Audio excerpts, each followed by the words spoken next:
Welcome to another episode of the Victory Podcast, driven by Audi. I'm your host, Keely Eure, joined by my co-host and former USC quarterback, Cody Kessler. Cody, we're back with another recap episode. This time, we're talking about USC's loss to Minnesota. They go on the road and lose 24-17 in another gut-wrenching loss. I know you always say it's never as bad as you think, it's never as good as you think, so I'm curious your thoughts after 24 hours for the Trojans. Yeah, I mean that holds true again, and it always will, right? And then after a win, after a loss, you always go back and watch the tape, and you can learn a lot from that. And how you feel initially when the game ends is a lot different than you feel after 24 hours, right? When you go back and watch the film, there's a lot to talk about in this football game. I know there's a lot of negative things that happen. There's a lot of negative emotions toward this football game, but there are some positives, and I do want to talk about that. I thought we were phenomenal in the run game. We ran the football very well, and that started up front with the offensive line. There are some issues, though, still with the offensive line that we have to take care of. But overall, for me, in this episode and what we pride ourselves here at the Victory Podcast, and listen, I read Twitter. I'm on Twitter. I read the comments. I see the Instagram comments. I see everything, and the emotions around USC football right now. And obviously, people are upset. I'm upset. We're all frustrated, right? That's a football game that we should have won. That I felt like we had plenty of opportunities to pull it out. Even at the end, when it didn't look great throughout the entire game, we had a chance to still win that football game. So I understand the frustration, and that is 100% valid. And we absolutely are going to criticize on this episode, right? And I'm going to keep it real, and I'm going to talk about things that need to be addressed going forward. But what we pride ourselves in on the Victory Podcast, and what I love to do, is treat it as if I'm in the meeting room on Monday, right? So when I watch the film after 24 hours, I take all my notes. I've watched it 3 times now, right? I watch the offensive line. I watch the running backs. I watch the quarterbacks.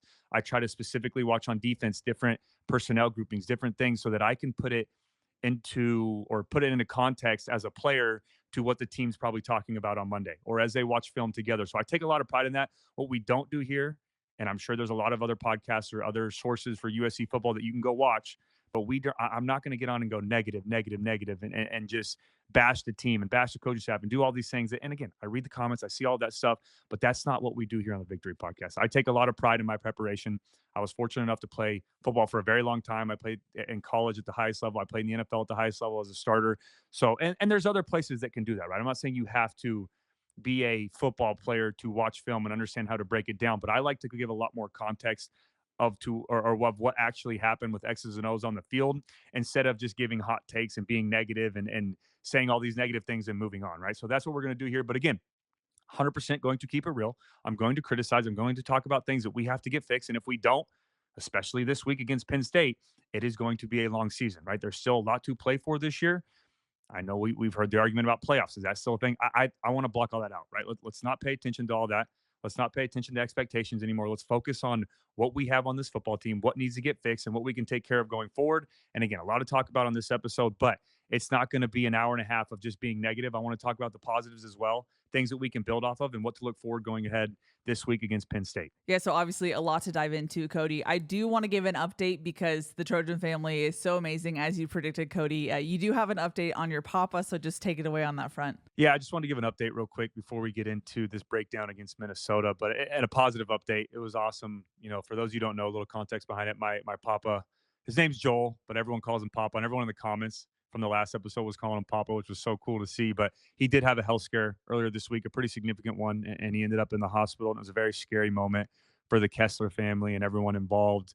But I asked, kindly if you guys could leave some positive or encouraging messages in the comments after this episode, and you guys were amazing. You went above and beyond, and it was so cool to see all that almost immediately after the episode came out too, Yeah. because we talked about it early in the episode. So the comments started flooding in, and it was just very overwhelming. I promised myself I'm not going to get emotional right now, but I did earlier this week or a couple of days ago when I did see the comments, as did my mom and my papa. She was there in the hospital with them, and they called me, and he was just overwhelmed with emotions in a positive way. And he's a very tough person and a very strong person. I've never seen him at that, lost for words before in a positive way. Like I said, they were happy tears, they were good tears, but he was just so overwhelmed and so thankful for all of your comments. And it did so much for him, and it helped lift his spirits in a way that was just so cool for me to see. And my mom was emotional, and we all kind of got emotional on the phone. So it was just such an amazing moment. And I was just so proud to be a part of the Trojan family. I had some amazing memories and did some great things here as a player. and had some games that I play in that are very high up and my lifetime achievements and things that I'm proud of. But I have never been more proud of being a part of the Trojan family than I was when I read those comments. And it was just so amazing. And what it did, because we put so much into football, right? We love football. And that's what Yeah. this show is, a victory podcast. And we talk about it. But there's things that happen outside of that that really put things in perspective, Yeah. right? And you remember at the end of the day, it is just a game, right? We're all united around football, around USC football. We all bleed Cardinal and gold, and we love that. But there are so many things outside of that that are so much more important, right? And it really put things in perspective. So thank you guys so much. And just a quick little update. He is home. He is back home now. It was so cool too. After the episode came out, about an hour or I think an hour or two after it came out and the comments started flooding in, he had some people from his church come down from his church orchestra. They prayed with him. They talked to him. They lifted his spirits. The comments helped out a ton. The nurses came in and said, "Hey, we got great results back. You get to go home." So we got to go home and be with his wife, my Mimi, who I love so much too, who we were praying for as well. But thank you guys so much again. I said, if you were a person of faith, we would really appreciate the prayers and you guys came through with that. If you aren't, we would really appreciate, just some kind words, some get well soon. You guys did that as well. I'll never judge someone for what they believe in, but I'm just so thankful for all of that. No matter how you uplifted my papa or even if you didn't leave a comment and just had him in your thoughts or your prayers at home, it was so cool. So I just want to give you guys an update on that. I'm trying not to get emotional. I did a little bit right there, but it was such an amazing moment for my family. So I thank you guys a million times over for those comments, and it just meant the world to me. And like I said, it made me so proud to be a part of the Trojan family and just know that there's a lot of good people within USC football, and I'm just so fortunate that I get to be around you guys. And you texted me a photo, Cody, of your papa reading the comments, and it was just like it makes your Oh, heart melt. he was my mom, and I'll send it to Keely. We can overlay it on the photos here over the video, but my mom was trying to take the phone from him. He would not put it down. He just was reading every single comment, and I mean that.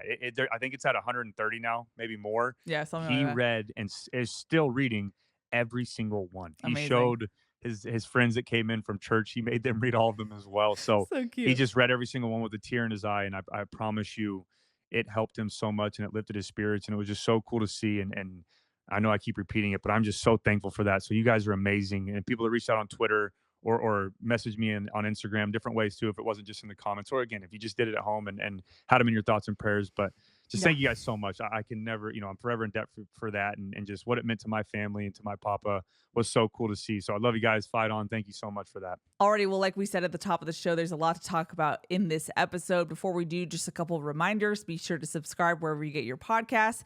You can also follow us on Twitter or Instagram. That's where we put out a tweet or a question box, and you can put your comments, questions, concerns there. You can find us at Victory Pod USC. Disclaimer, I was a little late on putting the tweet and question box out today. That was not intentional. It was just how the travel schedule and my sleep schedule worked out. So apologies there. We'll get back on a normal schedule for the preview episode. Alrighty, Cody. Well, I want to jump into it. And first, I want to look at USC's offense. When we did the preview episode about Minnesota's defense, we said that they were one of the top of the nation statistically, but there was a weakness, if you will, in their run defense. How did you think USC attacked it overall from the run game? Yeah, I thought that was the biggest positive of the night on the offensive side of the football. I loved how aggressive we were, and you could tell that Lincoln Riley wanted to make it a point of emphasis to get the run game going, right? And one of the first notes I wrote, or after the first half, was Woody Marks is a dog. He Yeah. is a very good player. He's still, in my opinion, is the MVP of this offense. He's been playing so well. He averaged over 6 yards per carry in that football game, just under 7. He had 20 carries for 134 yards. He got in the end zone too on that Wildcat play, which was really cool. Seeing Miller motion out. Another guy who played well in the run game was Quentin Joyner. Now I know that fumble was very frustrating, and it was a very costly fumble as we were driving the football, and it was a big play that he was about to have as well. So frustrating, but he had 4 carries for 44 yards. He's averaging 11 yards per carry. I still think he's going to be a very good football player for USC. I think he's going to transition well to the NFL too, the way he runs the football, and he has the speed and power to go together. So I think he's going to be a very good back for this football team. But right now, Woody Marks has been above and beyond, not only in the run game and the pass game as well, right? He's caught some passes out of the backfield. But the biggest thing for me, or the biggest positive from the run game, was the offensive line, right? And we've been critical of this offensive line. We've scrutinized them and we've critiqued them, and there's things that they need to get better at and things they can improve on. But they were absolutely dominant in the ground game. They did a great job with their guard tackle pulling, getting up to the second level. They did a great job in man blocks, just working downhill or their zone schemes, double teams, getting up to the second level. They forced Minnesota, to have those one-on-one blocks with their linebackers. And Woody Marks does a great job of, making the block right. He knows when to cut in, when to cut out, reading his guard, getting up to the second level, reading Jonah Monheim on the nose tackle. So I thought that was huge for us. Pass blocking can be better, but when you struggle as an offensive line, whether it's pass blocking, run blocking, whatever it may be, the best way to build confidence is to have a dominant run game. The best thing that transitions well, whether you're on the road, whether you're at home, is being able to run the football and establish a dominant run game. We did that against Minnesota. I wish we would have stuck with it a little bit more, maybe in the second half, and we'll talk about that in a second. Some of those turnovers or some of those, times when we had the lead, when we were moving the football well. I wish we would have stuck with the run game and continued to help our offensive line, especially when they struggled a little bit in pass protection. But overall, that was probably the biggest positive on both sides of the football for me the entire night, was how well our offensive line and our running backs did in the run game. And Miller did a great job too of getting us in the right position and reading those RPOs and getting the ball to Woody Marks in space. And you got to give credit to them. They did a great job all night in the ground game. Well, you mentioned pass blocking. Where do you want to see improvement on that front? Yeah, I mean, I thought we did not, and I'll take a second here to talk about this. I thought we did a better job, right? And especially in the first half, I thought we did better in pass protection. And Lincoln Riley, echoed that in the post game press conference. He said we did better, we improved, we did. That's 100% true. But the problem is when you're struggling the way that we have been, with Miller Moss getting hit, with not giving him enough time to go through progression, with not allowing us to push the football down the field, our better is still not good enough, right? And that's the biggest issue that I have is, yes, we may be improving, and we're seeing flashes of us winning some one-on-one blocks. We're seeing flashes of us doing a good job picking up some of these pressures. And we had a couple big plays on the night early on in the football game where we had our line working all the way back across to the left, picking up a blitzer from the opposite side. Mason Murphy did a great job of recognizing a blitz and working back across when his defensive end vacated. So we did some things very well. But again, our better, although we're improving, is still not good enough. And we have a very good team against Penn State coming up. We have some other good pass rushers that we're going to face going forward. It has to improve. Instead of getting 2% better, we've got to get 5% better every time, and then 10%, and then 20%. We have to, drastically improve in our pass protection over the next couple of weeks, starting this week in practice, if we want to see the improvement or see the protection that we need to have to be successful. I think overall, Miller can help himself a little bit too with getting the ball out a little bit quicker. And I say that, and Yogi Roth made a point of emphasis on the game, and he dropped a stat that USC is the worst in time until pressure gets to the quarterback in the entire country. It's just over 2 seconds. And to put that in perspective, think about a guy who runs a 40-yard dash at 4.4 seconds, right? And you want him to run a go route and get down the football field. Well, by the time he's at 20 yards, that's 2.2. Miller's already hit. You can't allow those longer routes to develop. And it makes a lot of sense when you think we want to push the football down the field. Why do we not have explosive plays on offense in the pass game? Why are we not taking some more shots? Well, when Miller has just over 2 seconds to get rid of the football before pressure is in his face, and sometimes when you get beat, one-on-one blocks at the point of attack, and you already see a guy coming, that speeds you up a little bit. That makes you uncomfortable. You're not even having a second or a second and a half to put your foot in the ground and even throw a comeback or a 15-yard route or a 12-yard route. So we have to get those things fixed. We have to win. We have to push that 2 seconds to 3 seconds. We have to allow Miller to be able to get into a rhythm and go through progression. I've showed on the Trojan Tailgate show on some of my film breakdown before of how efficient Miller can be when he can go from right to left, from 1 to 2 to 3 to 4. But when you go to 1 and then there's pressure in your face, it is so difficult to be efficient in the pass game. And that started hurting Miller. And I think yesterday was one of the times that we really saw Miller get out of rhythm and get frustrated with it and not really, be confident that we've seen before and move the football over the field and make some of those big time throws. He was flustered and he missed some easy throws. I know the wind was a factor and there's some other things that played in, that went into place there, but he missed that easy stop route to Kyron Hudson right on that third down that could have moved the chains. He missed that post route to Zachariah Branch that would have been a touchdown, and he got behind the defense that really would have helped Zachariah get that confidence back. So some uncharacteristic throws from Miller, but I think that pressure is starting to get to him a little bit. And I'm not saying the pressure on him, but the pressure from the defense. And I know there's times we could have helped him out as well. And Zachariah had that drop that probably he still would have been running on that third down play, which was a beautiful throw. And he did stand there and take some of those hits at quarterback. And Miller did a good job of being a leader and being tough. But there's only so many times you can keep taking those hits and getting back up before it starts affecting your accuracy or your confidence or being able to hold onto the football a little bit longer and you're not looking down. So again, better.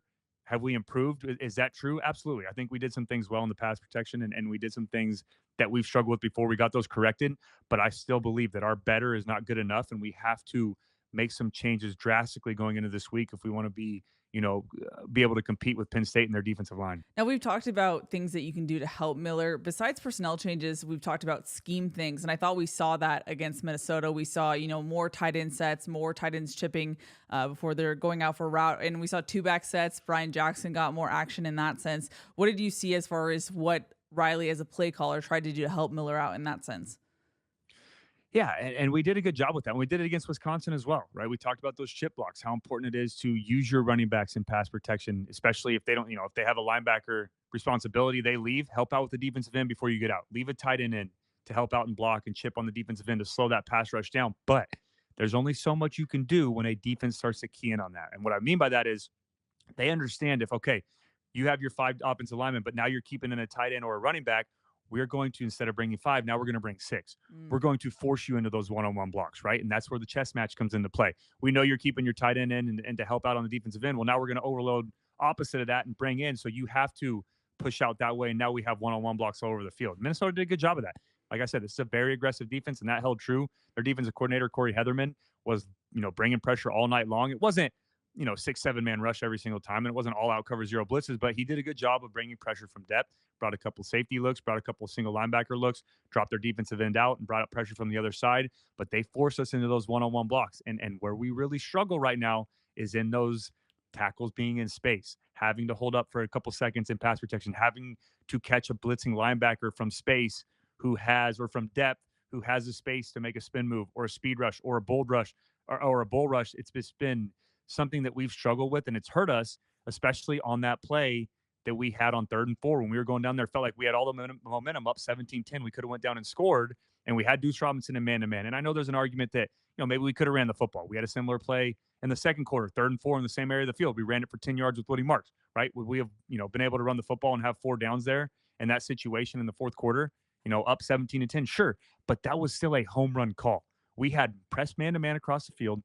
We had Deuce Robinson with a shorter nickelback defender in the slot, a play that we saw him hit multiple times this year. His bread and butter, those slot fades to where you can put a back shoulder throw on it and allow him to go up and get it. And all we needed was a 2.5 seconds in protection. But Mason Murphy loses depth, gets beat around the edge, and now it's a huge sack fumble and a turnover. They called it an interception. It didn't look like his hand was going for it. But either way, it's a turnover because of pass protection and one-on-one pass block. And they go down and score and tie the football game up. And just moments like that, whether you keep a tight end in or a running back in to chip and to block, we can't rely on that every single time. We have to be able to win on the outside and one-on-one pass protection, whether it's a linebacker or a defensive end. In that sense, how much does that limit play calling from an offensive standpoint? I mean, you talked about the Yogi stat.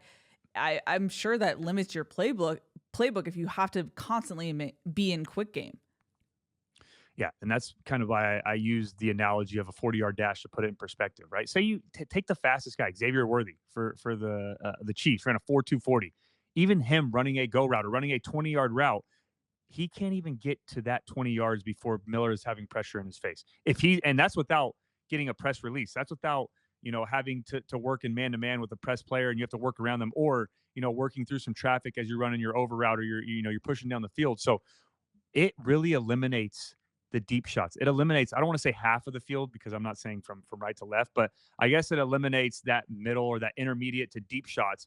We can't even get to some of those right now or consistently get to those and push the football down the field because Lincoln Riley is constantly worried about protecting his quarterback, right? And again, I don't want this to be a bash on the offensive line episode, right? But this is somewhere that for us to be efficient on offense, and the run game was phenomenal. I will praise them for that. They did a great job in the run game, but for us to be efficient and to really figure out what our identity is on offense, to be able to be balanced, to be able to be, that pass-heavy offense, or be able to push the football down the field and be explosive like we want to be, we have to hold up in protection. 2 seconds is unacceptable. To get beat that quick off the line of scrimmage, and I use that 3rd and 4 play because that was such a crucial moment in the game. Again, could we have ran the football there and continued to run the football? Sure. I'm not saying that and Coach Riley will probably be the first to admit that.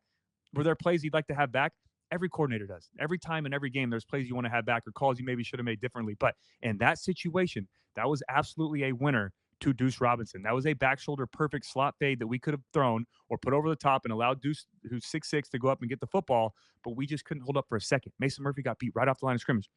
Another time, there's times when, Miller's getting hit from the outside, from Elijah Page, having a linebacker blitzing from depth. So there's just a lot of glaring issues that are getting better, but still aren't good enough with our offensive line and protection. And kind of like your original question is, it really cuts out half the playbook. You don't get to take those down the field shots that you want. And then when you do have them and you don't hit them, like the post with Zachariah, you don't know how many more you're going to get, right? So it puts pressure on making the plays there when you do have a chance to hold up in protection and take a deep shot and a go ball, or take a deep post route. But when you have your quarterback constantly taking hits, it's hard to keep confidence with him and allow him to feel comfortable stepping up and making some of those deep throws. Something that I've never been able to really figure out is when there are critical errors in critical moments, how do you go about fixing that mid-season? I feel like it's so hard when, you do something 90% of the way well, and then when you do make those errors, they are costly ones. How do you go about that as a coach? Yeah, it's tough, and that's the $1,000,000 question right there. Right. Is when something becomes consistent, right? And just taking the offensive line again, because that's the topic we're on right now. When you're struggling in pass protection, it is your job as a coach, obviously first and foremost, to how do we put guys in the right position, right? But you can't, and that goes back to the chip question with the tight ends and the running backs. You can't consistently do things that are going to take away from other areas from your offense, right? We're so good at playing fast and being explosive and taking those shots downfield and using our running back out of the backfield and using some tight end pop passes. You've seen this week how much have we gotten away from those tight end slide plays or those quick passes to the tight end? Right. Now, I know Lake McCree's out, but we are keeping Cade Eldridge in a little bit more. We're bringing Walker Lyons, who I think is a better pass catcher and can make some plays and be effective in the pass game. But we want to be able to use Cade down the field a little bit, or Walker down the field, or use Woody Marks out of the backfield in the pass game. But when you have to keep them in and force them to help in pass protection, you take away from that aspect, right? And that it keeps us from being this explosive type of offense that we want to be, right? And that's the frustrating part. But for me, it's tough, because there's the first thing you do is continue to help out and put guys in situations to win, or help them and put them in scenarios to win and be better, maybe when it comes to scheme or doing different things that way. But there's only so much you can do, right? And Lincoln's been doing that. He's helped out with the tight end blocking, with the running back blocking, with maybe some slide protection, maybe moving Miller out of the pocket a little bit more, allowing him to get on the run, some of those design, play action and getting him on the move, or some of those quick games. But for us to be efficient at some point in this season, or some point, you have to look at yourself and look within as a player and saying, I have to get it figured out myself, right? Because if you don't, the next step after a coach doing everything he can to help you, it is replacing you, right? And then finding someone to come in and take your spot. And I'm not singling anybody out specifically, but I'm saying if you're not getting your job done as a quarterback, myself, if I'm throwing picks, if I'm not getting the job done, if I'm not helping us win football games, my job's on the line. If you're a wide receiver and you're dropping passes, your job's on the line. If you're an offensive lineman, you can't block, or you're struggling pass protection and one-on-ones, your job's on the line. And that's just the nature of the game that we play, or really any sport, right? You have to be able to produce, and you have to be consistent, or else you're going to be replaced, right? And we've seen this coaching staff with the offensive line already make some changes already this year against Michigan, right? And I know Elijah Page was cramping, and that played a factor into that, but we saw them bring in Tobias Raymond and put him at right tackle, move Mason Murphy over to left tackle, right? We've seen rotation with Alani Noah and Amos Talalele, right? And I know last game, Alani Noah ended up playing the entire game at right guard, and he played well. He's doing a good job on the interior. I think he's starting to build some confidence, but that happens sometimes too. That's another thing, right? Alani Noah was playing a lot more, and then they put Amos Talalele in there, and they start rotating. And that builds a little bit of, okay, I got to hurry up. I got to execute better. I got to get some more confidence. I got to play better, because now I'm competing. And Alani Noah did that. And I thought he played very well against Minnesota. So I'm not afraid for us to use some competition, or to rotate some guys at tackle if need be. And we need to look into that and see if Tobias Raymond can build off of his performance against Michigan, or get an opportunity to compete with Elijah Page or Mason Murphy, or continue to push those guys and help them to develop. But, you got to remember, Elijah Page is still a very young player. I think that was only his 6th or 7th start that he's ever played. And correct me if I'm wrong here, Sixth. Keely, right? I think you mentioned that. You Sixth. said 6th? Yeah. So put that in perspective a little bit. That is very difficult. It's so tough. Was I, still struggling on my 6th start ever as a sophomore? Absolutely. Right. Did I have some flashes of being very good, or showing that I can be good without, I'm being humble here. I'm not trying to brag too much, but you have to show some of that, or else there's no reason for you to stay in. Right. So that's why I say that is, in my 6th game, I was still learning, developing, and trying to get better. Was I as good as I was going to be as a junior or senior? No, I wasn't even close. I was still learning. So that's something that I think matters. And again, stop making excuses for guys. Can Elijah Page be better? Are there times that he misses blocks and gets Miller hit? Absolutely. And he'll admit that himself. And Coach Henson and Coach Riley will say, hey, Elijah, you've got to be better in these situations. But he's still a young player. He's still learning, right? But he also have another young player in Tobias Raymond, who's hungry, who wants to go out there and compete. So kind of using Alani Noah, like I just said, an example. I'm fine with competition. I think it makes players better.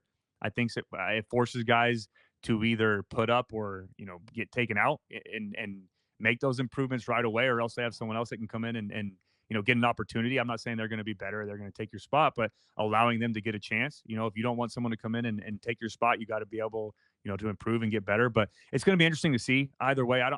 I'm at the point now too, is where I don't really, I don't care too much who's in there, and I'm okay with, we've talked about wanting to be consistent and have continuity. I'm okay with if we want to continue to rotate. We just have to get it figured out at this point. If we want to use 6, 7, 8 offensive linemen in one game or at practice and let them rotate and compete, I'm fine with that. We just have to find a starting 5 or 6 or 7 guys that can rotate, that get in there and play and protect Miller back there at quarterback. Yeah, to that point, Joe Osorio had a question basically saying, I know that continuity is important for the offensive line, but at what point is rotation more important in that sense? And I think you're saying rotation at this point, correct? Yeah, I mean, I've been, I've advocated so much for finding those 5 guys that are consistent, that they can play together, that can build that, that rhythm together and build that trust in one another. And that's true. I still believe that. But when you're struggling week in and week out to really get, the production that you need, especially in the Big Ten and pass protection, I'm okay with rotating guys. That's when it starts to become to the point of Joe's question and kind of what I just said of, we've got to try guys out in different situations, different scenarios, because we're not going to know who the best 5 are unless we see them in different type of situations, right? Put Tobias Raymond in another away game, or put him in this week at practice and put him against the ones, or let him play, a couple different spots. Maybe let him try left tackle, right tackle. Maybe put Elijah Page at right tackle and see if Mason can move back to left. Maybe try some different things out, although it may ruin the continuity or the consistency with the starting 5. When you have issues week to week, you can try things like that. I think that, is a little bit more important than, we have to find 5 right away and we're sticking with it, right? So I'm okay with competition. Like I said, I think competition brings the best out of players. Alani Noah just proved that in this football game. Had to go back and forth with Talalele against Wisconsin, and then he comes out and has a phenomenal game at guard, especially in the run game. Was so dominant, moved well on those guard pulls and getting up to the second level, because I think of the competition the week before kind of kicked them into shape a little bit and let them know that, hey, no one's job is safe. You got to be able to produce. But yeah, I'm totally fine this week if we want to rotate some guys or do some rotating every series at tackle and let some other guys get some opportunity if we need to. Again, I know that we are improving in those spots, but there are still issues to where us getting better is still not good enough. We have to be able to take that next step and be able to protect Miller, especially against Penn State this week and some of the defensive, fronts we're going to face going into or for the rest of this year. Now we mentioned it was Elijah Page. Sorry. Now we mentioned it was Elijah Page's. Now we mentioned it was Page's 6th start. It was also Miller Moss's 6th start, believe it or not. What did you make of his day on Saturday? Yeah, I think overall, and again, I think the pressure getting to him, taking some of those hits, getting frustrated. There are some drops that absolutely, frustrate you as a quarterback and ruin that momentum that are a factor, especially early on in the football game. And that's 2 road games in a row where we had Kyron Hudson on an over route, to build momentum on that first drive, and then that right there where he threw it to Zachariah Branch over the middle of the field. He drops it on a 3rd down to put some points on the board on that drive, can kill your confidence and it makes you frustrated. But I feel like that was Miller's, I hate to use the word worst performance, but I feel like that was the performance to where it really started to set in a little bit of the frustration with some of the drops, of the frustration with the pass protection, of him trying to force some throws, especially on that game-winning one. I'm fine taking a shot down the field, but I'd like for it to be a calculated shot, especially when you have 2, maybe 3 plays left, right? You can work the sideline and then take that shot down the field, or maybe find a better way to take it instead of throwing it in triple coverage. But it felt like at times he was trying to force some RPOs or force some throws, or like I mentioned earlier, he was off with his accuracy, I think, because of some of the pressure and throws that we're not used to seeing him miss. Throws that he's made over and over again in his first 6 starts. So, yeah, I mean, I don't think it was his best performance, and it's tough to say his worst because of some of the factors, on the outside, like I said, the drops and pass protection. But overall, it just felt like as an offense, we struggled outside of the run game, or really outside of Woody Marks, to get things going and build a rhythm all night long. And I think the biggest part of that is we have to be able to finish drives at the beginning of the football game. This is the 3rd game out of the 5 that we've played where we have failed to score in the first quarter. We talk about wanting to start fast. We talk about wanting to force teams to play from behind. We talk about wanting to build momentum, especially in an away atmosphere, to quiet the crowd. The best way to do that is go down and score on your opening drive. And that was a great opening drive. Miller was in rhythm, got the ball to Jacoby Lane, have a couple big runs. We're doing a great job there. At first, I thought the RPO read by Miller when he got Zachariah hit was on him, but that was in my opinion, on Jacoby. You never block a blitzing backer or a blitzing secondary player, and they had a nickel defender blitz off the edge, and Jacoby tried to chase a blitzer instead of blocking the corner at the next level because that could have been a big play. Instead, we get Zachariah hit, ruins momentum. And the next play, a beautiful throw by Miller. Great read, got the ball out, had good protection, hit Zachariah in the face, and he drops it, right? And then that drives over, and then we miss a kick. So those are so tough because you can already start feeling the crowd getting a little bit out of it on that opening Yeah. drive. You get some confidence as a quarterback, get some confidence as an offensive line, as a running back, as a unit, and then you settle for zero and you don't score. And you put all that drive together and you have a promising drive that ends in nothing. That is so frustrating. And then, you get the crowd back into it after the kick, and then all that momentum you just built on those first couple of plays or on that opening drive is gone, and you have nothing to show for it. So, overall, I think Miller played well. He did some things well throughout the night. He stood in there and he was tough. I promise you, no one's ever going to question his toughness, but he did struggle a little bit with some accuracy and some throws that we're used to seeing him make. But again, I think a big part of that is not getting in a rhythm and losing some confidence when you have some drops and when you have a lot of pressure in your face as a quarterback. Yeah, you mentioned the drops. I feel like from USC's wide receivers, we've seen highs, going back to this Wisconsin game with Jacoby Lane, but then we see some drops too. Is this just the product of having young wide receivers that you're not going to maybe have that consistency that we're used to seeing? Yeah, that's absolutely that. And the stuff, it's the same thing I said with Quentin Joyner and his fumble, right? You're gonna learn from that. You're gonna get better from that, and it's the same thing with some of these young players. We saw Jacoby Lane drop a touchdown against Utah State. We saw Deuce Robinson drop a couple on some big time plays. We saw Zachariah drop a touchdown against Utah State, and then he dropped that over route yesterday against Minnesota. That would have been a touchdown, a couple drops against Michigan. But it's not just the young guys, right? We saw Kyron Hudson drop a couple catches in LSU, right? As amazing as those plays he made, he dropped a couple easy ones there. And then that opening drive against Michigan. So those add up, and it's tough as a quarterback when you feel like you made the right protection, call, you made the right mic call, you made the right read on the play, you did everything right, and all that's left is for the receiver to catch the ball, right? You've done everything you could, and then they drop it, and then it becomes a little bit more consistent, and now you feel like you're a little bit more rushed because you got pressure in your face, and now you're worried about our guys going to catch a football too. So there's so many things that go through your mind, but you can't let that affect your play. And I think Miller does a great job of blocking all that out and still playing within himself and knowing what he does best and playing within the offense. But I felt like yesterday was the first time that we really saw the pressure, the drops, everything kind of get to Miller a little bit and affected his accuracy and the way he's been playing this year. So we've got to get all that cleaned up. And again, I think Miller is still a very good quarterback. I think he's doing a lot of things well for this football team. Can we help him out? Absolutely. Can we protect better for him? 100%. Can we catch the football for him better? 100%. Did he miss some of those throws? Has he missed some reads? Has he been a little off with some of his accuracy? Absolutely. There's places all over the field that you can improve on.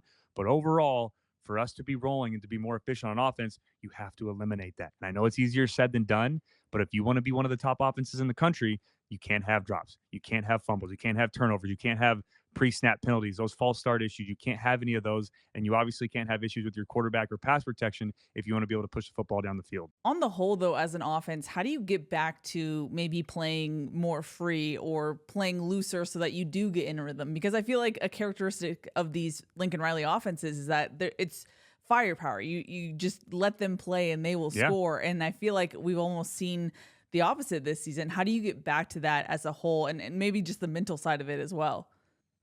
Yeah, that's been what what our offense has been under Lincoln Riley since he's been here in 2022 is we're going to put up a lot of points. You have to try to keep up, right? And that's always been where we've excelled is being efficient on offense, of being efficient of pushing the ball down the field, of having those explosive plays, of being able to score in a 3-play drive or a 4-play drive that goes 70 yards and then we score and now we have all the momentum back on our side and you're now feeling that pressure to keep up. Or opposing coordinators on the offensive side of the football are trying to figure out how can we score quick and put some more points on the board, right? And now we have a defense with Dan Lynn that's done a phenomenal job this year to really hold our opponents and not give up some of those big plays. And I know we have some explosive plays, but not give up 30, 40, 50 points in a football game, right? Now it's our offense's job to be able to put up some more points and to put in perspective a little bit, because you're not wrong in thinking that, right? And I went back and looked at some of the numbers for our total offense this year. And there's other factors that go into this, right? There's obviously some of it is play calling. Obviously, some of it is offensive line. Obviously, some of it is quarterback play. Obviously, some of it is our running backs, our receivers. Everything plays a factor. And that's with any football team that you have to find, like your question you asked, that right rhythm, the right identity, the right DNA for your team to be efficient and get back to being a high-powered offense. But for us this year, and why I say we still struggle to find the identity, in total offense around the rest of the country, we're 36 in college football. In 2023, we were 10th, and in 2022, we were third, a step further from that. And an issue I talked about earlier, not being able to score of 3 of our first 5 games, we haven't scored in the first quarter. We're used to seeing a lot of points in the first half. We're used to seeing a lot of points throughout the game, forcing teams to keep up. But this year, scoring offense, we are 58th in college football. In 2023, we were third. In 2022, we were third. So you are not wrong in saying that, right? We have struggled to put some points on the board, and it hasn't been bad. Think about the turnovers that we've had. We've had 6 turnovers in the last 2 games. Wow. That has been a huge factor. We've moved the ball well. We've done some things well. I know last week or yesterday we didn't move the ball through the air as much as we have been, over the last couple of weeks or since Miller's taken over at quarterback. But we have done a good job of getting in a rhythm, of moving the football down the field. We've just had costly turnovers 2 weeks in a row now to where it's kept points off the board. Situations to where we're in Minnesota's territory, we're in Wisconsin's territory, or against Michigan, or we're down in their territory, and then we have a turnover and it absolutely kills momentum. It gets you out of a rhythm. It gives them back all the momentum. It gets the crowd back involved in the football game, or it takes our crowd out of it at home to where we're not putting points up on the board. And those are missed opportunities. And those are situations that are make or break in these football games. And we're just not making them right now. And it's just frustrating to watch, especially as a former quarterback, right? And I get a little bit more passionate when we talk about the offensive side of the football. And I still firmly believe, and I will never doubt, I truly believe Lincoln Riley is an offensive guru. He's a great play caller. He does a great job of putting his guys in the right situation. And this is a different game if we're talking about some of those home run plays he hit, right? The over route to Zachariah on 3rd down, which was a great read, a great call to get him across the middle of the field when they bring pressure to the other side. That's a drop. Then we have another play where Quentin Joyner has the run, big gash run when everyone expecting pass. We're spread out and we run it down the middle. And then we have a big play, but we fumble going into their territory. Then another play. Again, I know we can argue that we had a 3rd and 4 in the second quarter where we ran the football and we got 10 yards and got a first down and went down and scored. But then we try to do it a 3rd and 4 again in the same exact area of the field, or I think we were on the 35 this time, 10 yards behind, but we go and throw it. Now we have a sack, fumble, or an interception, a turnover when you could have argued, hey, just run the football there. Or you have 2 downs to get a first down. I know Riley's going for on 4th, but that was a perfect play call or a perfect defense for that play call. One-on-one to Deuce in the slot, but now we lose on the right tackle, right? So we have great situations. We had that post to Zachariah where he's running across the middle, a walk-in layup touchdown. Miller overthrows him, right? And I'm flashing back to so many different plays to where that's 14, 21, maybe 28 points alone if we hit those plays. And we're talking about a different football game. And we don't turn the football over in those situations, or we make those plays happen. Or if one guy makes his block, or one guy makes his catch, or one guy makes a throw on those situations, that's 21, 28 points alone right there. So I know it may feel like it's easy to blame play calling. It's easy to blame one player. It's easy to blame situations. It's easy to blame so many different things. But when you watch the film back as a whole, there are so many small details that you maybe don't even think about to why a play goes wrong, or to why instead of winning that game by 3 touchdowns, we now lose by 1 because we missed those little tiny plays here and there. So I'm getting going a little bit. I'm trying not to. It's just frustrating. I think back to it yesterday, watching it over again. I've watched it 3 times now. I'm never going to watch it again. I don't want to. This was a frustrating football game. There's areas of the field that we need to improve on in every aspect. And that goes from coaches to players, and they'll be the first to admit that. But there's just so much stuff that we left on the field in both of our losses now this year to where we could have found a way to win this football game and get back on the plane and leave Minneapolis with a win. Well, something you've talked about a lot is USC's ability to close games. And I actually want to read a tweet that you had, Cody. You said 3 games in a row that this USC offense has had an opportunity to put away the game or take the lead in the 4th quarter. And every one of those drives were 3 and outs. 2 of those games we now have lost. We have to be better in those situations. Could you just expand on that a little bit? Yeah, it's true. It's the definition of a 4-minute offense. And that means when you have the lead, and it's not always 4 minutes, but when you have the lead and you're trying to run the clock out or put together a long drive so their offense doesn't touch football again. And then it's also a 2-minute offense when you're either tied or down and you have a chance to go down there and score. Again, not always 2 minutes exactly, but you have a chance at the end of the football game to go down and score and allow their team not to touch football again. And we have struggled the last 3 weeks to be productive in those situations. And to put it in perspective, I'm going to talk about, so go back to Michigan game, right? And if you want to go back and watch that recap episode, I broke it down a little bit more in detail. But we go back to that Michigan game. I think around 5 minutes left to go in the game. We get the ball in our own 38. We're up 3. We have a chance to put the game away. We can end it right there. I think we're up 4. Actually, we're up 4. We have a chance. Either way, we have the lead with 5 minutes left to go, and we have our offense with the ball in great field position. Go put the game away. That's what you want as a play caller on offense. That's what you want as a quarterback, as an offense, to put the ball in our hands and let us end the football game and not allow them to touch it again. But on that drive right there, we go 3 plays, -3 yards, punt. That's a 3 and out. Then last week against Wisconsin, we have a chance. around 7 minutes left to go in the game, but we're up, I think, by a score or two. We have a chance again to put together a 5 minute, a 6 minute, a 7 minute drive, not let them touch the football again. We can end the game completely. Now, our defense did a great job of getting a stop, even after a big kick return, and it didn't matter. So we won this game. But in that situation right there, we go 3 plays, -1 yard, and a punt, another 3-and-out. Then yesterday, we have a chance against Minnesota. We get the football back with, I think, around, what was it, 4 minutes to go in the game? Somewhere around there, we get the football back. We have a chance to go down, a tied football game, to go down and score, to take the lead, to take time off the clock, to put our defense in a phenomenal situation like Minnesota turned around and did to us when they got the ball back. We had a chance to go down and win the football game on offense, or at least take the lead and get the potential go-ahead touchdown, and we go 3 plays, 3 yards, punt. Now, I know there's some factors involved in that. That started with an intentional grounding, right? That started with, instead of 1st and 10, now we're back to 2nd and 15 or 20 or whatever it was. Then we had a big play, but then we have an opportunity to convert on 3rd down. Questionable PI call. I know there's other factors that go into that, but when it comes to game winning or, having the lead, putting the game away situations in the last 3 weeks, we have gone 3-and-out in every one of those situations. And you could argue against Wisconsin when we got the ball back. We finished with the football in our hand when we put Jaden in and ran the clock out. Sure, that happened. But on those gotta have it moments, we have struggled on offense to put the game away, and they've all been 3-and-outs. And now 2 of those 3 games we have lost. I know there's so many variables to each situation that you just described, but in your opinion, is there a fix there? I mean, it's tough because and it really feels like this when you watch games on Sunday in the NFL or even Saturday. You either have it or you don't, right? And how many times do you see the stats of this quarterback is clutch, I guess is the word that everyone uses, right? This guy's clutch. In crunch time, he figures out a way to go out and win the football game, or this offense finds a way to get the job done. So is there a quick fix for this or an easy fix? Absolutely not. And every circumstance is different. Every situation is different, right? I mean, coming down to what hash you start on that drive. Is it home? Is it away? Do you have injuries throughout that game? Do you have, your best personnel grouping out there? Did you call the right play? Did they execute the right play? There's so many factors, and that's every drive. But then obviously the pressure and the situation amplifies a little bit, and those got to have it moments. And we just have not been able to get the job done, right? And we put together some great drives this year. We've looked great at times on offense. We looked great at times on defense. We have just struggled the last 3 games specifically, and those situations. Because go back to the LSU game, that was a clutch moment. We had a situation where we throw a free play touchdown to Jacoby Lane to get back within, or I think to take the lead. They go down and kick a field goal, and then our offense goes down and puts together an absolutely perfect game-winning drive. So we are capable of doing it, and we've done it before. And that game against LSU at a neutral site in a loud environment with the game on the line, and Miller's first ever, I guess, full season as a starter, not first start because he played in the Holiday Bowl, but we go down there and win that football game. So I know we can do it. It's just the last 3 weeks we have struggled to put those drives together. And it's not like we're doing a good job of getting down there and then we throw a pick, or we get down there and the drive stalls out.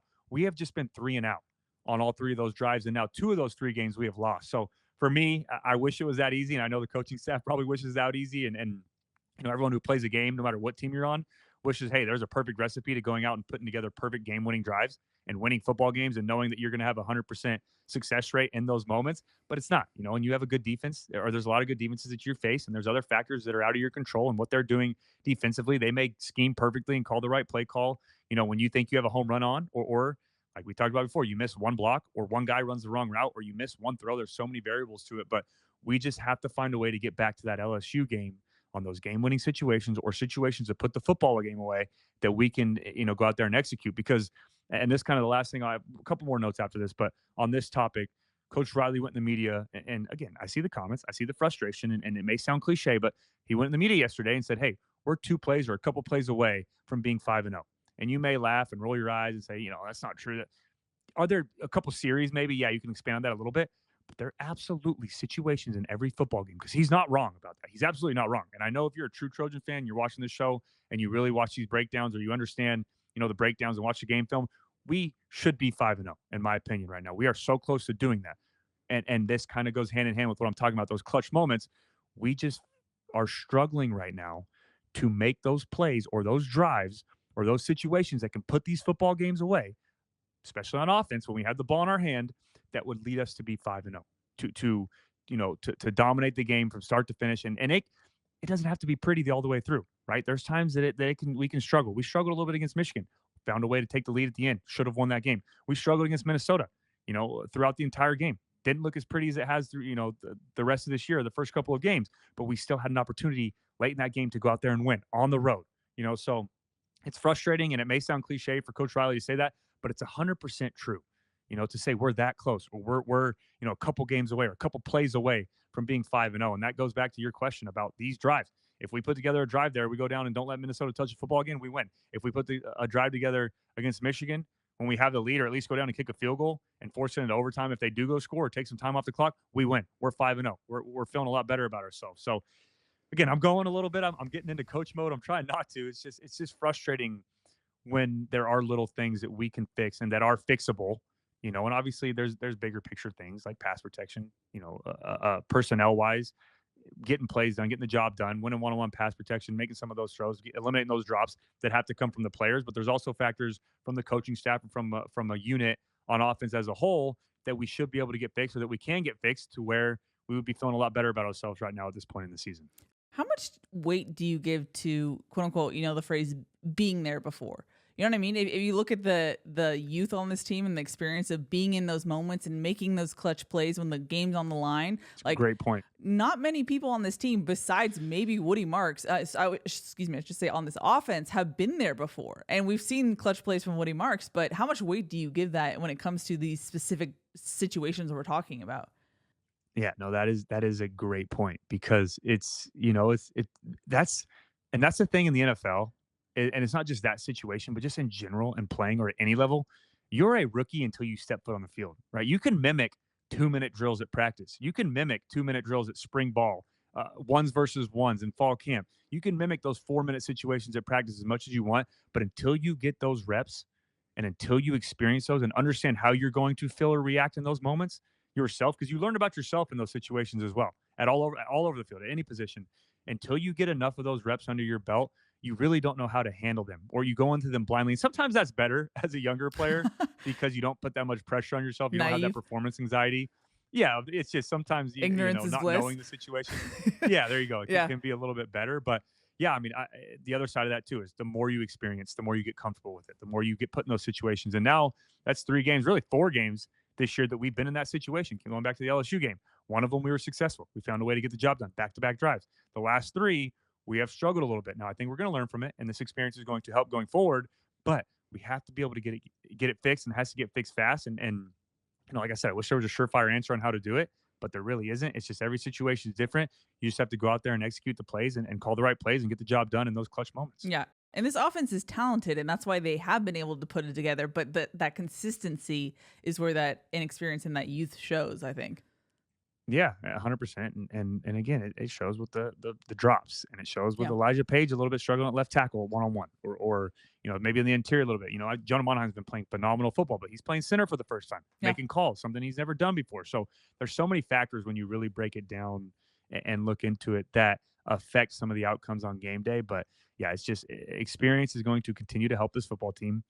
Is it frustrating that they have to learn that experience this year, and we're 3-2, and we should, very easily could be 5-0, and you really don't know how quick we're going to get this fixed? Yeah, that's the frustrating part, and I understand that from a fan base. I'm not going to ignore that, and your frustration and your anger and your let down feeling that you get after a loss, 100% valid. We all feel it. You feel it as a player. You feel it as a coach. You feel it more as a player and a coach, in my opinion, because you're the one on the field, letting people down or not getting the job done, or you feel like all the pressure's on you. So I get that. And I've been on both sides now as a fan, as an analyst, and as a player, so it's frustrating, but yeah, you've got to find a way to get the job done, and we have to get it fixed fast. And we have Penn State this week, who is probably going to be our toughest test so far this year, especially for this offensive line. And I've said it before, and I'll say it again.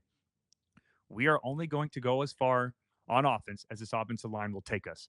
So going back to Joe's question, going back to my ramble earlier, and I've talked a lot on this episode, but I'm okay now. If we want to rotate, or if we feel like we're getting better, which we are with this group, and we can see some improvement, and we can take that next step and continue to get better, and we're having, because we don't see practice, right? We don't see practice. We don't really know what's going on behind the walls at Howard Jones and how they look, Sunday through Monday. That's something we don't see, right? So there could be a lot of competition going on, and Elijah Page keeps winning, or Mason Murphy keeps winning, or this is the 5, Alani Noah keeps winning. These are the 5 that are the best right now for this team. That absolutely could be the case, right? And it's going to take some experience for these guys to really get the job done.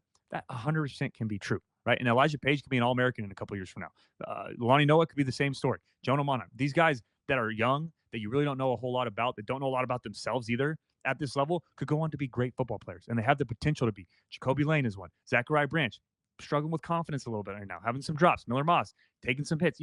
These guys really haven't reached their full potential yet. They're still a young, inexperienced football team. And I think that's important to remember, that we can continue to get better. We will continue to get better. It's just frustrating right now when you don't see it on a week-to-week basis, but that's so hard in season to get issues that are glaring, that are consistent, to get them fixed and get them fixed that fast. But you got to get it done if you want to win football games. Yeah, for sure. For what it's worth, I thought the first offensive drive out of the half was impressive. 91 yards in 12 plays. What did you make of that second half adjustment from Riley there?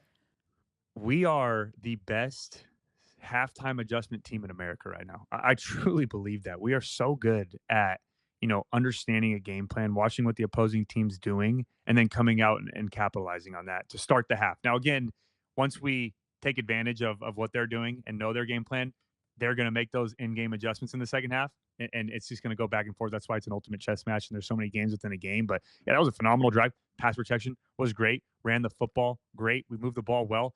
I wish so badly that we would have finished the first drive like we did that second half drive, right? The first drive of the game, and got that momentum going early. But again, it comes down to little plays, right? There's really not a surefire fix or a perfect recipe on how to put drives together perfectly over and over and over again. It come down to a simple drop or a simple miss, right? All 11 guys have to do their job. But yeah, that was great to see. That is a good confidence thing. That's a positive thing, that we can go out there and make those halftime adjustments. We just have to find a way now to get the lead early on and force teams to play from behind instead of waiting until halftime to really get it figured out or have an explosive second half. Now, any other thoughts on this offense, Cody? I actually have one more thought, but I'm going to let you get your final thoughts out first, because I feel like the question I ask you might take us to a different direction. So I want to stay where you are mentally, and then I'll take us somewhere else. No, I'm looking at all my notes. I know I've talked a lot, and I'm sure a lot of people expected that if they've listened to me before, when it's a loss and there's a lot to empty the notebook I on. mean, last week's recap episode was out there. 2 hours, and I didn't even Yeah. we didn't realize that it was. It was crazy. Yeah. And for those of you who don't know, Keely cut some stuff out too. Cut out like go a lot 25 longer minutes. than you can tell, but it's tough. I feel like what it feels like for me is I'm trying to get an entire week of like meetings that I used to do when I was playing, or a breakdown or a film room where you go and watch 3-4 hours of film after a game and Yeah. break it all down and watch it as a team, and then you break up and watch it individually, and then you break up or a position group, all of those. I try to get that all into one episode. So I apologize if I do talk too long sometimes. But the last thing I'll end on a positive before we get to your last question. Third down was great the other night. That is, we were 7 for 11 on offense and third down. Third down on both sides of the football. We'll talk about that in a minute. But we have been great in that category. And again, it's not like we're not moving the football. We're moving the football well. We're converting on third downs on the offensive side of the ball. We just have to eliminate those turnovers, have to eliminate those pre-snap penalties, and have to eliminate some of those self-inflicted errors that we have. And outside of that, we just have to put some points on the board. But those go hand in hand, right? Those turnovers down in Minnesota's territory, those turnovers when we're playing Wisconsin, moving the football, and now we're down 11 at halftime. We just have to get those fixed. But overall, I want to give credit to our team and our coaching staff on that. Third down, 7 for 11. That is winning football. We've got to be able to keep that up going forward. So part of the reason why I wanted to keep this to the end is because it involves two phases of USC's game, but it's something that, Coach Riley talks about playing complementary football, and I do feel like it's been affecting USC's offense. So Antonio Morales of The Athletic tweeted out a stat from True Media that said USC's average starting field position after the opponent punts is its own 21.3 yard line, which is 126 nationally. So here's your thoughts there of how much, special teams and that field position is also affecting USC's offense. Yeah, and I'm glad you brought that up. That's actually a great point, because that's so difficult to overcome as an offense, right? To get into a rhythm as a play caller, because you have your own section on a call sheet of backed up. It's called backed up, right? And you practice those. You hope to never have to use it, and especially not use it as much as we have this year. But when you go to that backed up, area of your play call sheet, it's so different than what you do when you start, at the 25, when you start at the 30, when you have great field position, when you can be a little bit more aggressive, when you don't have to worry about a safety, worry about a turnover and giving them a short field. There's so many other factors that go into place when you have bad starting field position. And I think about yesterday, we had multiple times starting inside our own 10. One of those was the start, our first drive of the second half, which was 12 plays, 91 yards. So that's phenomenal. That's great to see. But how many times do you see that a game, right? 12 plays, 90 yards plus. Very rarely, right? It's tough to do that over and over and over again. That's why field position is so important. Go back to the Michigan game. I talked to Coach Riley about this on Trojans Live. Three of our first half drives started within our own 15. Two of those were within our own 7. We started the game at the 7-yard line. Then we had a couple series later, we started the 3-yard line. It's so hard to be efficient and to get into a rhythm and be productive on offense when you have to put together 90 plus yard drives over and over and over again. And that's a good job. You got to give credit to Minnesota. They did a good job with their punt team too. And I think that's an area that we can be a little bit more aggressive. And I know I saw one of the tweets, Savannah. I know she's got a good special teams question that you dubbed her our special teams analysis or analyst Correspondent. for the Victory podcast. Yeah, our correspondent. But they did a good job yesterday. And I was frustrating a little bit. And I've paid more attention to special teams this year. I've focused on it. We've struggled to get returns going. We've struggled to be effective in punt and kick return. We struggled to get pressure on their punters, right? And that's something that hurt us yesterday. That's why I think Minnesota did such a good job of having those, down in the punt within the 10, or having those coffin corner kicks where you put it right by the pylon and you keep it away from the returner. We weren't rushing them. We weren't getting on the punt block team. We weren't getting after them, right? And you saw Minnesota, their punter would hold the football, let their defenders get down there. So now you can't return it because they're already down there, no matter even if it's not going to be downed or inside the 10. You can't return it because we're giving them too much time. But they also punted multiple times when drives stalled out. How many times did it feel like they were punting from the 50 or the opposite 40 to where it's a perfect scenario for those high pooch punts to down the football down there? But yeah, we've just got to get that figured out. If you know a team's going to do that over and over, they're going to kick it away from Zachariah. They're not going to give him a chance. Then let's just go all out and sell out and punt block. Let's try to get a momentum play that way and force them to get the ball out quicker. So now they struggle to get down there in protection. Now you have more time for Zachariah to make a play or make a decision on a punt. But yeah, we've special teams has struggled a little bit this year. We haven't been able to return the football. We've had Zachariah, last week muffed a punt or went to touch it or was indecisive. So it's been frustrating overall. But yeah, that is a huge factor on offense. I don't think people understand how difficult it is when you have to go to your backed up sheet as opposed to getting into a rhythm and go to your first 15 or your scripted plays or get off to a fast start when you're starting consistently, backed up, especially on the road. Alrighty, Cody, as promised, I want to jump into the defense. Before we do, just want to give a thanks to Audi. What you expect from an SUV is a range of sizes to fit your lifestyle. Expectations matter, but exceeding them matters more. The Audi family of SUVs, progress you can feel. Now, I want to actually go back to the preview episode, Cody. That's when you put a red dot on running back Darius Taylor. He seemed to be the red dot guy for Minnesota's offense. He was their leading rusher and receiver on Saturday. What did you take away from how USC handled him as a threat? Yeah, that was frustrating. I mean, he's a very good player, right? And you've got to give credit where credit is due. He's a former wide receiver too, so that's why he was so dominant in the pass game. We talked about how they like to use him as a pass catcher, not only out of the backfield, but in empty formations, splitting them out wide, doing different things with him. He is a dominant football player. There's no way around it. But it was just frustrating for me because it felt like a little reminiscent of years past where we had one player kind of dictate the outcome of the game or be a huge factor for the opposing offense, and we couldn't figure out how to get them stopped or get the job done. Now you're going to play those players that are going to be very good week in and week out. They're going to be dominant, no matter what you do or how you game plan against them, or they have multiple good players on that side of the football where you have to, be able to account for other guys. But yeah, that was frustrating. Taylor's a very good football player, but we gave up too many explosive runs. That was the first thing that really frustrated me when it came to Taylor running the football or just Minnesota as a whole.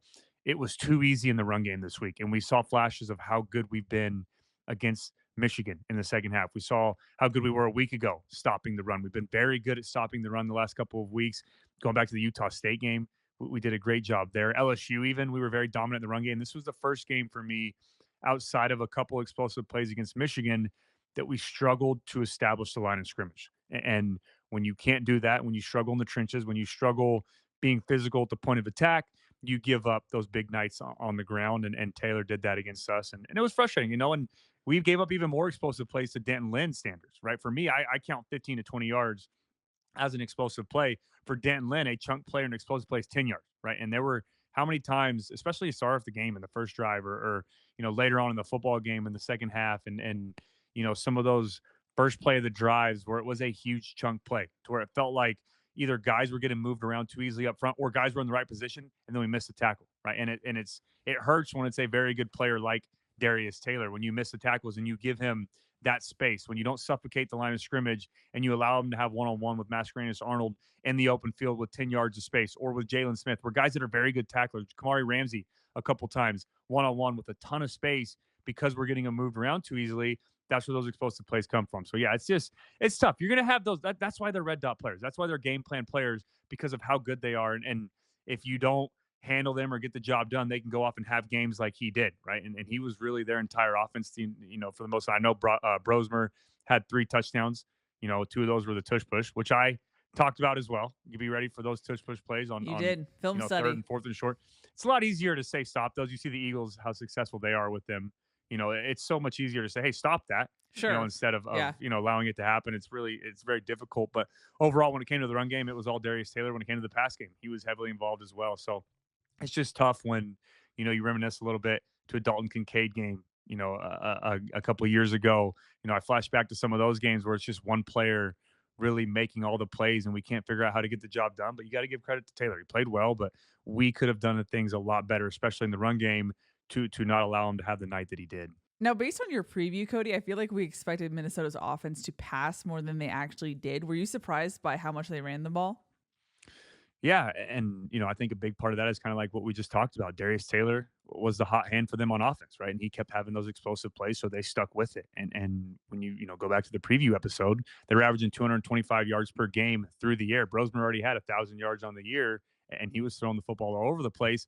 They struggled in the run game, right? They were averaging just over 100 yards per game, which was 115th in college football.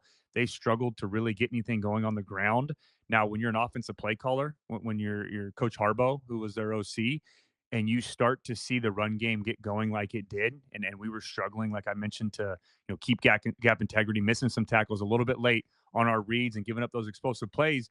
You keep rolling with it. You don't stop. You don't shy away from it. You don't. Hey, we've had success through the air more so than the ground this year, but in this game right now against USC, we are running the football at will. We're doing a good, and we did a good job of getting penetration. It wasn't like the entire night we struggled to stop the run, right? We had some big time plays on defense. We did a good job of being physical. We got in the backfield.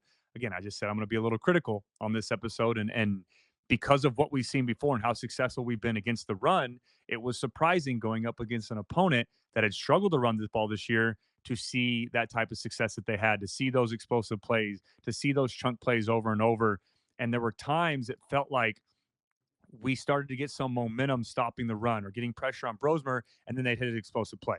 And then it just got back to rolling, and they got in momentum, and they got going again. And we had them on a couple plays where it's, maybe 3 and out, we can get off the field, and then they hit a big play, and a lot of those were on the ground. And it really, for both sides of the football throughout the night, a lot of those chunk plays for us and for Minnesota were from Woody Marks and Darius Taylor. A lot of, run heavy offenses that we weren't accustomed to seeing from Minnesota and USC. But overall, we have to be better and Danton Lynn has been absolutely amazing. He's been phenomenal. I have no doubt in Lynn and his defensive staff, but we've been phenomenal at in-game adjustments. We just struggled a little bit in this football game of getting the run stopped, and we did a good job of bringing pressure.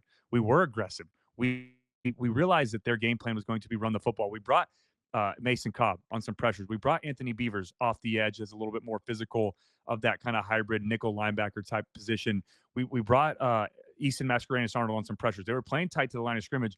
We were just struggling, whether it was being a little bit late, whether it was guessing the wrong way, whether it was giving up gap integrity with Gavin Meyer and Nate Clifton, who played well, but they weren't as physical as we've seen before, as successful as we've seen before. And you got to give credit to Minnesota's offensive line. They played physical. They played downhill. They moved the football well. They had a zone run scheme, and they did a good job with double teams and working up to the next level. We just struggled a little bit with it, but we have to be able to eliminate those plays. And I'm fine again, if we struggle and force them to put together long drives, or they get some, a couple 3-4 yard hits here in the run game, and put together some drives that way. But when we give up those 20, those 30, those 40-yard runs, like we did this week, like we did against Michigan, that end up hurting you in the long run, become difference makers in this football games, we have to find ways to get those fixed. And again, that's another thing going forward that we have to take care of, is eliminating those chunk plays, whether it's on the ground or through the air. Now, this was the second game this season where USC's defense found itself in a situation where they needed to get a stop with the game on the line. What did you take away from that sequence? Yeah, I'm glad you brought this up. Obviously, I just talked about the offense being able to help our defense out and go down there and put the game away, with the ball in our hands, or put our defense in a better situation. Or, yesterday against Minnesota when it's 17-10, and then we have that sack fumble or that tip ball that becomes an interception, or we have a chance to go down and take the lead when it's 17-17 and we go 3 and out, that is very frustrating. It puts our defense in a bad spot.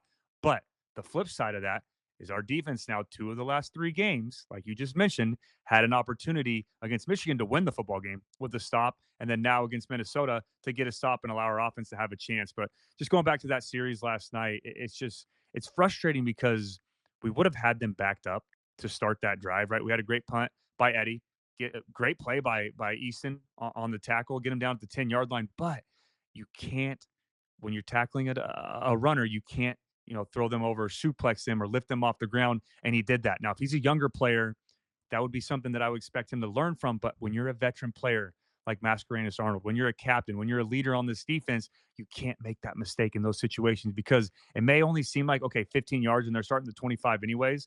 They're still, they still have to go 75, but it's so much more difficult, like we talked about with our offense, being backed up, starting at the 10-yard line instead of the 25, having to go 90 instead of 75. So we're already at a disadvantage with that play. And then the first play of the series, right? We talked about it. Brockington, their big time playmaker receiver, who, was averaging over 15 yards per catch all 3 years at his time at Minnesota. And then this year, I think he was averaging around 18 or 19, has that first big play. And you asked me earlier, how do you have success on those drives? Well, a big part of it is getting started, getting going, getting that first big play, getting into a rhythm on those got to have it situations. And they did that, right? And we did the opposite. We had an intentional grounding call. We had a couple pre-snap penalties in previous games. So that's frustrating. But when that happens and you have that first big play, you put the defense on their heels. And we were in a situation like Michigan, give up that big 60, 70-yard run. Now we're on our heels, getting a little bit of panic mode. Can we make this stop? Now the offense has momentum, so it gets a little bit tougher. And then they have another big play. Then they have a big run play. And now they're moving the football. And before you know it, now they're in first and goal, right? But we still had an opportunity to get off the field, right? We stopped them on first and goal, second and goal, third and goal. Great. Big time plays. We made the plays when they mattered most. But the very last play of the game, that fourth and goal, to not win the football game because it was tied, but to have a huge stop and allow our offense to have an opportunity to go down and put the game away and get out of there with a win, we didn't get it done, right? And that's the same thing that happened against Michigan on fourth and goal. Had a chance to make the stop. Now I know the tush push or the bush push or the quarterback sneak is a little bit more tough to defend, and we expected that and we talked about that earlier. That's what they're going to do on those short yardage situations when they get under center. And I'm hesitant to maybe get into that a little bit. I'll just give my take on it real quick on We that did get play a question about specifically. it, but Okay, I'll get into it again. I have my own opinion on that, but I'll stay on topic here. But overall, you can't ignore the fact that we've had an opportunity in both of our losses to make a stop on defense to one, win the game against Michigan, and then yesterday to be able to give our offense a chance to go down and score and keep the game tied. So that has to get fixed. We have to find a way to get that done. And both of those drives, something that's a reoccurring theme for this defense, had an explosive play in them. They got the momentum going. That really gave them that set them up to go finish the game and go, finish in the end zone. So we've got to get that done. As critical as I've been on the offense to put the game away, to put our defense in a better situation, which they can do and they should do in some of those scenarios. Defensively, we have had chances to get off the field and put the game away, and we've come up short in both those losses. now one of your keys to the game was pressuring Brosmer. I know you've been hoping and wanting that USC defense, that pass rush, to get to the quarterback throughout this season. How do they need to improve in that area? Yeah, that's the key word, right? Improve. We've improved so much on the defensive side of the football this year. We really have, and I know we had some struggles last night and we had some issues that, were things that we've dealt with in the past, with some of the players that were on this team before Lynn got here, right? So some of the missed tackles, giving up some of those explosive plays and those are some things that are frustrating, but I have no doubt in my mind that we'll get them fixed. But the biggest thing for me that we've struggled with this year or we haven't been able to take that next step or excel in is getting pressure on the quarterback. And I talked about my keys of the game. The best way to disrupt Brosmer, to get him off schedule, is to get pressure on him, to collapse the pocket, to not allow him to go through progression. We did a good job of that, right? We had an opportunity early on in the football game where Anthony Lucas could have got a sack fumble, hit his arm, hit his throwing arm, almost got the ball out. We did a good job of bringing pressure, of forcing him off his spot. So it wasn't like it was non-existent the entire night. We did have one sack on the night, so we did get home at one point. But the biggest thing for me is we've struggled to be consistent in that area, right? That's where I think we really need to take the next step on defense, especially our front seven or our defensive line, is we have elite pass rushers on this team. Jameel Muhammad is a very good football player. Anthony Lucas, a very good football player. Braylon Shelby is starting to gain more confidence. He's playing very well right now. We just are not getting home and having the stats to back that up, right? And that has to matter at some point. I know stats don't tell the whole story, but when you struggle to get home and you are 109th in the entire country when it comes to sacks. You only have 6 sacks in 5 games, averaging just over 1 sack a game. It starts to become an issue because those are explosive plays. Think about how many times when Miller gets hit or gets a sack, not only if they don't get home or they get a hit on him, right? It absolutely kills the momentum of a drive, or it stops the drive before it even gets started, but it also starts to rattle the opposing quarterback and it gets in their head. And that happened to Miller a little bit last night against Minnesota. Started forcing some throws, trying to, fit the ball into double coverage, triple coverage, starting to be a little bit quicker with his reads and not going through progression because he had to, because of the pressure getting home on him. So that's something that I really feel like we need to take the next step. Only 1 sack on the night was frustrating for me. I really felt like outside of maybe 1 or 2 plays, besides the sack, we didn't get a ton of pressure on Brosmer. Now, I know they were run heavy in that football game, so that was another factor. But overall, for me, and we played some run heavy teams, I get that. I'm not blind to that fact. I know that we're not playing a Pac-12 opponent that throws the ball 50 times a game, so the sacks are going to be more opportunities for those. So I understand all of that. But at the end of the day, we need to be better or use our elite pass rushers better to our advantage of getting home and forcing some momentum changing plays on defense when our offense is struggling. And if it's a takeaway or if it's a turnover, if it's an interception, fine. But another way to do that when you have a good front seven is to get a sack fumble, to kill a drive, to get a quick, sudden change of possession, to get momentum back to our offense when we're slowing up a little bit. So something I think we need to improve on, and something I think we can get taken care of. We have the ability to do it. We have the playmakers and the play calling to do it. We just have to go out there on Saturdays and produce. In that context, how much was Eric Gentry missed on Saturday? Yeah, that was he's tough, to replicate that type of player, Unicorn. to, have someone fill in that spot. Obviously, we tried Anthony Beavers at that spot. He played well. Beavers did some things well. He started the game. We brought him on some pressures off the edge. He forced Brosmer to get out of the pocket. He forced, some of the runs to bounce back. So he did a good job.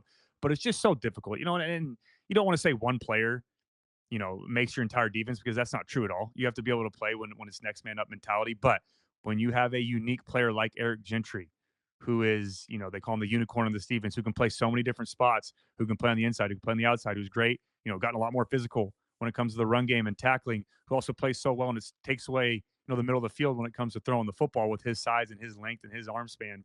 It's just so tough to find someone to replace that and to be as efficient, right? So that's very difficult. But we do have good linebackers in Mason Cobb. It was good to see him, out there after he got a little banged up on the pick six a week ago. He's Mascarenas Arnold, like I mentioned, 14 tackles. He's all over the field, doing a great job of working sideline to sideline. A little hesitant on some plays, of getting home, but could have probably had 20 tackles. But it's tough.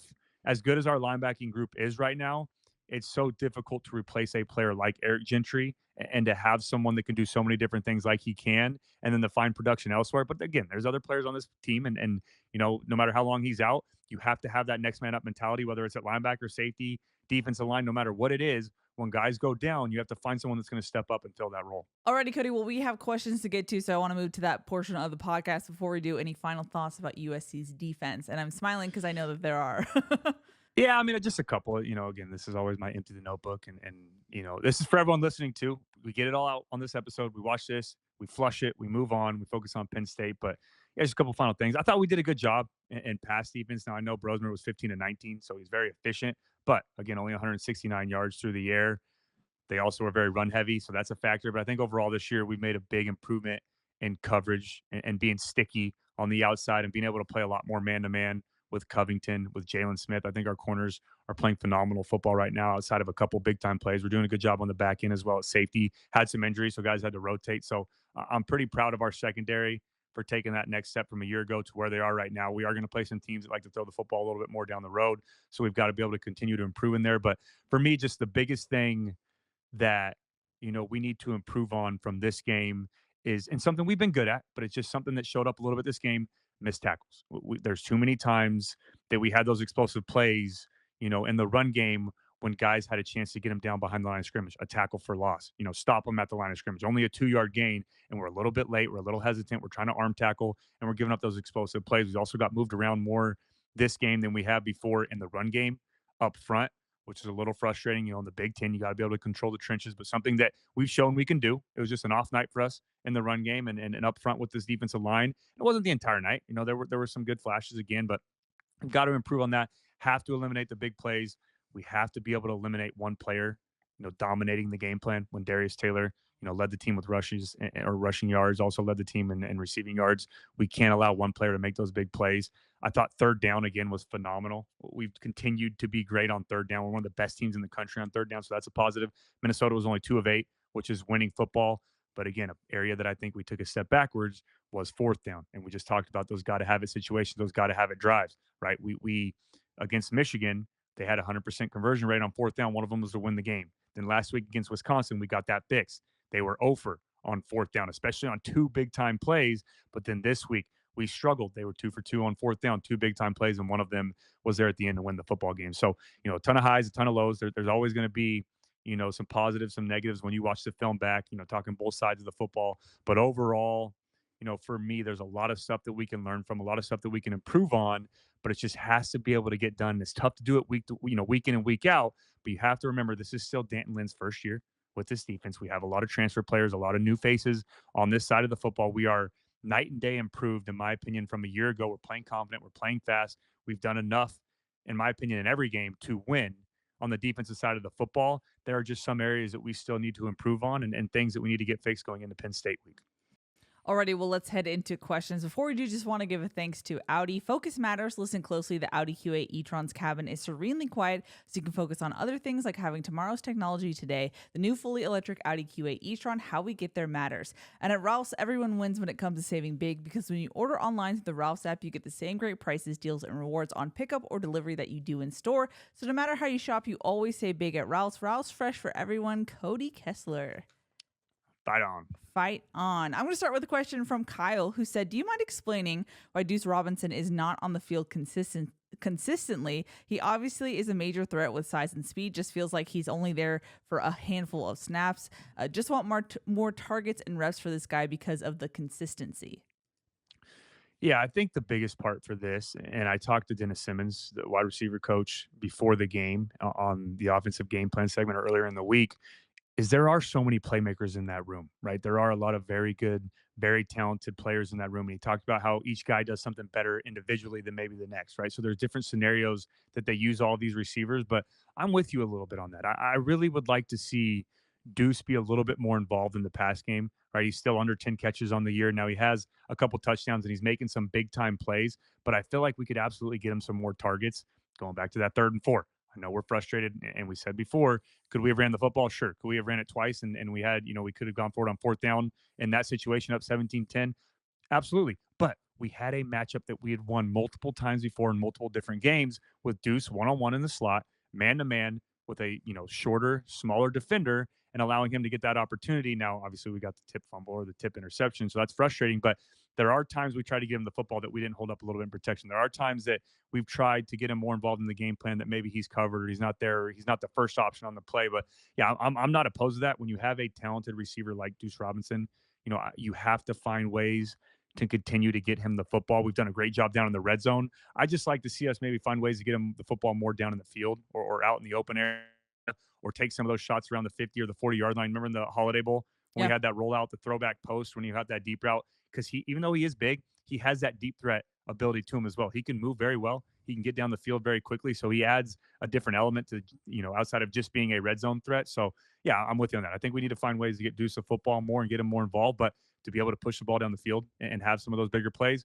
we have to be able to hold up in protection. Den said, why does it seem as though the wide receivers did not know what route to run late in the game on the final drive? Saw this in multiple instances, he says. Yeah, I know what you're talking about too on a couple of those plays on that last drive. And I don't know if exactly it was the wrong route, but it felt like Miller and maybe Jacoby or Miller's timing with some of the receivers were off on some of those plays. And you can't have that, obviously in those got to have it situations, those game winning drives. And it's not the first instance we've seen before, in other games. And we talk about that Michigan, that final 3-and-out drive where you have Miller yelling at Walker Lyons a little bit, telling him to run an out route or whatever he's telling him. He's signaling to the camera, and you can see on the TV copy that he did the wrong route. And then last week against Wisconsin, that 3-and-out, one of those got to have it drives later in the game. He's doing this look to Quentin Joyner. So there's been multiple times to where the receivers, the running backs, the skill players on offense have been a little bit off with their routes or maybe not on the same page with Miller. But I think the big thing for that is when you have a new starting quarterback or a first-year starting quarterback, it just takes experience. It takes being on the same page. It's going to take reps. It's going to take doing, those situations over and over and over again, right? And I think we did a great job on that final drive. I love the screen call to Mekhi Lemon, right? No one else was expecting that. That was a great call by Lincoln Riley, getting a big explosive play. We did a good job of moving the football down the field. Miller did a great job of handling pressure, stepping up, finding Deuce on one of those first plays of the drive, and getting a big explosive play. That's how you get momentum on those situations. And I wish we had a little bit more time, on that drive, because I think we had an opportunity to finish that drive in the end zone. I don't love the throw to Deuce, when you have 15 seconds left and you have a chance to take two, maybe three shots, and you're within striking distance and you can take a play to work the sideline, get out of bounds. I know you have no timeouts, but work the outside or get a first down and spike it. But when you force it into triple coverage, and I know it's kind of that gray area to where, do we take just three shots in the end zone and try to force one and hope we hit one to a 6'6" Deuce Robinson, or do we get a little bit closer to where we can open up our playbook a little bit more instead of trying to force, just one player down the field? So that was a little frustrating, but I know what you're talking about. Maybe, to Jacoby, I feel like they weren't on the same page. I think timing got disrupted a little bit, there. But overall, it's just going to take experience and getting those reps and simulating those 2-minute drills at practice, but also getting to handle them on game day to where you can get on the same page and everyone's very confident in themselves and their ability in those situations. De La Cruz said, why has the development of the offensive line been substandard, and to what extent of their performance falls on Coach Henson? I think when it comes to a development standpoint, and this is something that, and I'm not making excuses for them, and obviously they're going to be the first to tell you they have to be better, but just it feels like over the last couple of years, how much rotation we've had with the offensive line, right? It really doesn't feel like we've had young guys that have played together for a couple years. When you have these offensive linemen where you have, 50 starts, 48 starts, 30 starts, 28 starts, 30 starts, when you have those guys that play together for a long time, or younger players that develop, throughout the system or throughout the system and play together for a long time when the older guys leave. It feels like for me right now, maybe that's, a reason for the transfer era, or that's, due to the transfer era, to where we have guys rotating in. You had Kingston come in last year. You had multiple tackles come in a year ago. You have guys rotating in and out. You have Pregnon from a year ago. So it's tough to build that continuity when there's constantly new faces up there. But we've also seen, when Brett Nealon leaves, we move Justin Dedich, who plays guard, to center. Then, we have Jonah Monheim play tackle. Then he plays guard. Then he moves to center. So the biggest thing for me is a development standpoint. It's just tough when you have so many new faces moving to new spots, and you also have young players that haven't played a whole lot, right? With Elijah Page being a younger player, Emmanuel Pregnon only a second year in the program. You have Alani Noah at right guard, who's already rotated a couple games as a younger freshman player who has to step up and play. And then you have Mason Murphy, who's moved around a lot throughout his career, has been a starter, has been a backup. Now he's starting to right tackle. So the biggest thing for me in development standpoint is it's hard to really, and we talked about, build that confidence, build that trust in one another, get those reps with one another when you have not only guys that are new players or new faces, but you also have guys moving spots every year, or a new center the last 3 years, so that's difficult. When it comes to Coach Henson, I've talked to him before. I think he's a phenomenal football mind, right? And as a coach, there's only so many things you can do putting guys in the right position to win, where players have to go out there and do that. But also as a coach, you have to be able to find that next step of how can I help this guy out more? There's a good push and pull between a player and a coach. There's a happy medium that you have to find. And when you have Lincoln Riley, who's an offensive-minded coach, and Coach Henson, who's an offensive coordinator, but he's also the offensive line coach, they have to continue to work together to find ways to put guys in the right spot on the offensive line. But they also have to meet with those guys and have a one-on-one meeting with Elijah and just Coach Henson and Coach Riley in there and saying, hey, how can we help you to be better? What do you need from us? And then Elijah say, okay, this is what I need from you guys. But then them telling Elijah, okay, we're going to put you in these spots. You've also got to win one-on-one blocks. You've got to do that. So there's a very thin line between, is it the player? Is it the coach? How do you help guys putting guys in the right spot? The great coaches, the good coaches always find ways to bring the best out of their players. But you also have to understand that there's a lot of young players on this offensive line who really don't know what that best is yet, or how to get to that next step, who are still learning about themselves. So it's a great question. It's a difficult one. I wish there was a straight up answer for you to say, hey, Henson needs to do X, Y, and Z, or Page and Mason Murphy on the outside needs to do A, B, C. It's not that easy. There's so many layers to it in developing at the offensive line spot. In my opinion, probably the toughest spot on the field when you're facing some of these pass rushers, especially in the Big Ten. So that's a great question, but that's something that we, again, have to get fixed and get fixed fast. And we have to learn from the tape that we have with Elijah Page and with this offensive line together to figure out how to put them in the best cases on Saturday. And I will say this, I said this in our season preview episode, offensive line is the hardest thing to replace continuity-wise, recruiting-wise. 100%. And you talk about that continuity issue, that's because there were recruiting issues prior to Riley when it comes to the offensive line. So to me, it's like this is one of those things where it's the longest thing to finally see the fruits of your labor in that sense. So it's a tough one because you go to the transfer portal, but then you don't have that like 4-year guy that you would want to have. You know what I mean? As far as like continuity and starts and whatnot. But it's a good point because and you may be listening thinking, oh, just excuses. Oh no, bash them, be harder. I've been very critical of the offensive line. Watch the first part of this show.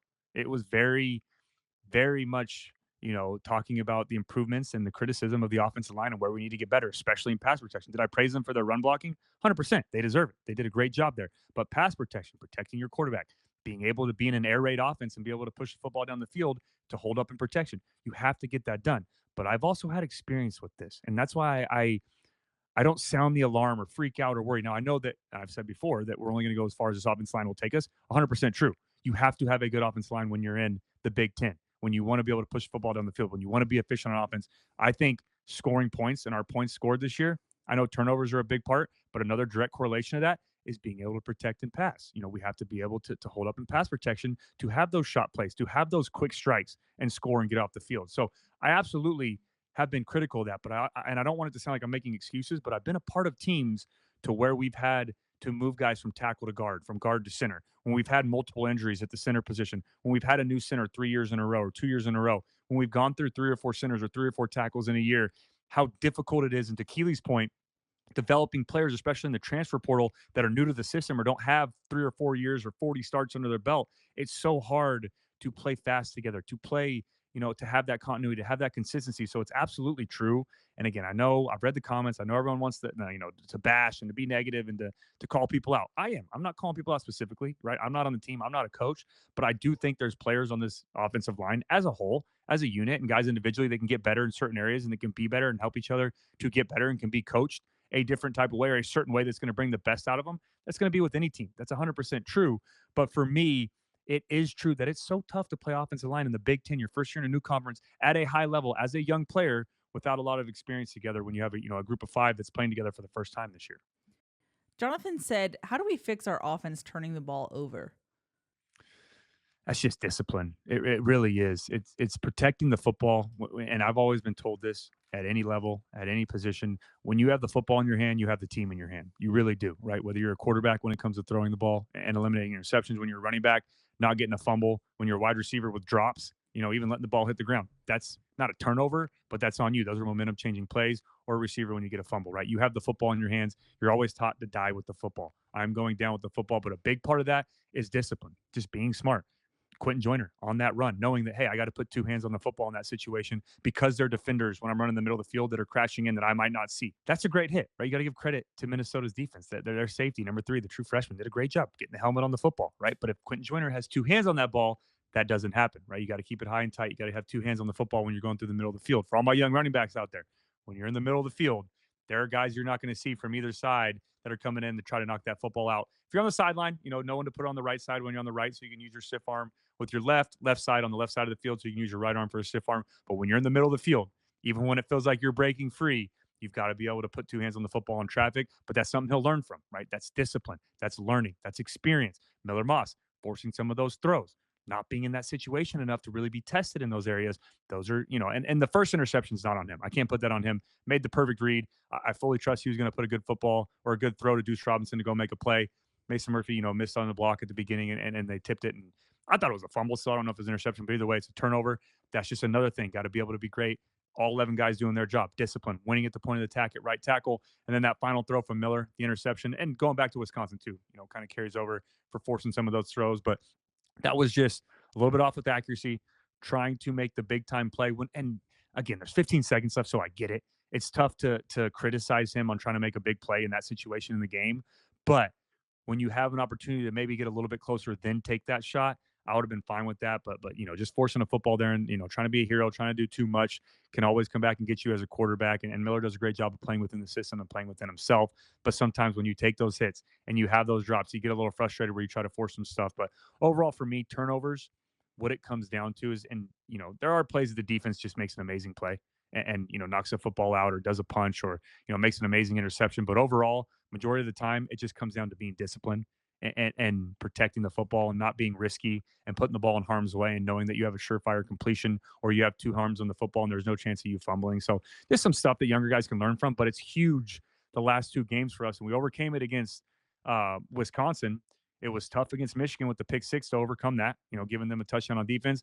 And then it was tough to overcome when we have three turnovers against Minnesota, especially in a low scoring game. Now, you mentioned it earlier, Cody, but we did get a question from Savannah, who I dubbed our special team correspondent last episode, and she took that and ran with it, which I love. She said, special teams correspondent Sav here. Let's talk about that kicker. We should not be terrified when he has to kick, and yet we're over here holding our breath. That's one of the many points she made in her comments, but I just have to go to this one first.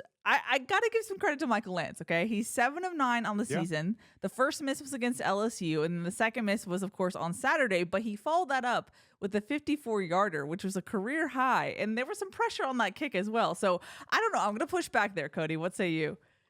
Yeah, I mean that second kick was unbelievable. The one he came and especially after missing one already. It's tough. Yeah. Your confidence is low. You're on the road. Everyone's yelling at you. It was right before half, but the best part about that was that I thought he was locked in, and it just showed what he can do in those type of situations. Obviously, it wasn't the end of the game to win the game, but it was right before the half, a high pressure moment.